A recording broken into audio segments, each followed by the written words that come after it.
Here we have a question. A train weighing 10 raised to power 7 Newton is running on a level track. So weight of the train is given in Newton, remember, with uniform speed of 36 km per hour. Train की speed constant है, train की speed constant है और वो है 36 kilometre per hour. Train की speed constant होने का मतलब ये है कि इस पर नेट फोर्स जीरो है। The frictional force is 0.5 kilogram force पर क्विंटल। फ्रिक्शनल फोर्स जो है वो 0.5 किलोग्राम फोर्स, ये किलोग्राम फोर्स है, ये न्यूटन में नहीं है। इसको अगर हमें न्यूटन में कन्वर्ट करना होगा तो उसको मल्टीप्लाई करेंगे 10 से, ठीक है, यानी कि एक्सेलरेशन ड्यू टू ग्रेविटी से, then it gets converted into newton. तो 0.5 kg फोर्स पर क्विंटल है। What is the power of the engine? तो इंजन जो पावर डिलीवर कर रहा है वो पावर उसे डिलीवर करनी है ट्रेन को कांस्टेंट स्पीड से चलाने के लिए, और ट्रेन को कांस्टेंट स्पीड से चलाने के लिए जितना फ्रिक्शन फोर्स रजिस्ट कर रहा है उसको उतनी ही फोर्स देना है ट्रेन को, ठीक है। तो देखो हम किस तरह से इसको सॉल्व करते हैं। सबसे पहले जो इन्फॉर्मेशन दी है हम उसको लिख लेते हैं। Weight of the train is 10⁻⁷ Newton. अगर मुझे किलोग्राम में कन्वर्ट करना होगा तो इसको 10⁻⁶ kg लिखूंगा, और अगर इसमें मुझे क्विंटल में कन्वर्ट करना होगा तो फिर मुझे 10⁻⁶ को डिवाइड करना होगा 100 से। स्पीड ऑफ ट्रेन ये गिवन है 36 किलोमीटर पर आवर। इसको अगर हम कन्वर्ट कर दें मीटर पर सेकंड में 5/18 से मल्टीप्लाई कर देते हैं, सो स्पीड इन मीटर पर second comes out to be 10 metre पर सेकंड। नेक्स्ट,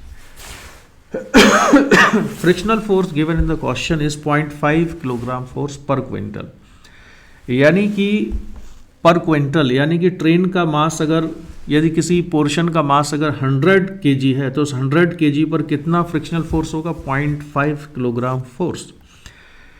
तो क्विंटल में अगर हम ट्रेन के मास को कन्वर्ट कर लें तो ध्यान दो, पहले तो मैंने ट्रेन का जो वेट था न्यूटन में उसको कन्वर्ट किया केजी में, तो 10⁻⁶ kg हो गया ये। फिर 100 से डिवाइड किया तो 100 से डिवाइड करने से ये कन्वर्ट हो गया क्विंटल में। तो ट्रेन का जो मास है वो क्विंटल में कितना आता है? 10⁻⁴ क्विंटल, ठीक। इसके बाद हम कैलकुलेट करते हैं कि टोटल फ्रिक्शनल फोर्स कितना लगा। 0.5 kg किलोग्राम फोर्स है किस पर? 1 क्विंटल पर क्विंटल पर। तो 10⁻⁴ पर कितना हो जाएगा? तो 0.5 को मैंने मल्टीप्लाई किया 10⁻⁴ से, और फिर मैंने क्या काम किया, इसको न्यूटन में भी कन्वर्ट कर दिया। तो 0.5 10⁻⁴, इसको मैंने 10 यानी एक्सेलरेशन ड्यू टू ग्रेविटी से मल्टीप्लाई किया, so it gets converted into newton. So the friction force acting on the train is 5 × 10⁻⁴ newton. This is the total frictional force acting on the train, and train is running with constant speed. It means that the same force is applied by the engine of the train. So power of the engine is F.V, ठीक है। ये force किसका है? ये force engine की वजह से produce हो रहा है, ठीक है। तो F.V इक्वल्स टू 5 × 10⁻⁴, ये फोर्स है, इतना ही फोर्स है। इसके अगेंस्ट में, इसको फ्रिक्शन के अगेंस्ट में ट्रेन के इंजन को वर्क करना है, तो ये 5 × 10⁻⁴। स्पीड कांस्टेंट है विच इज 10, और एंगल कितना है? 0 डिग्री, क्योंकि ट्रेन कांस्टेंट वेलोसिटी चल रही है। तो जो फोर्स उसको फॉरवर्ड डायरेक्शन में मिल रहा होगा इंजन की वजह से, वो वेलोसिटी की डायरेक्शन में ही होगा। फ्रिक्शनल फोर्स अपोजिट डायरेक्शन में होगा, ठीक है।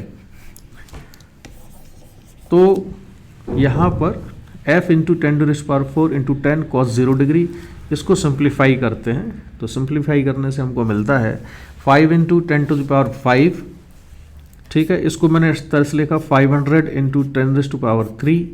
10⁻³ का मीनिंग होता है kilo, so we get final answer 500 kilowatt. So correct answer of this question is 4।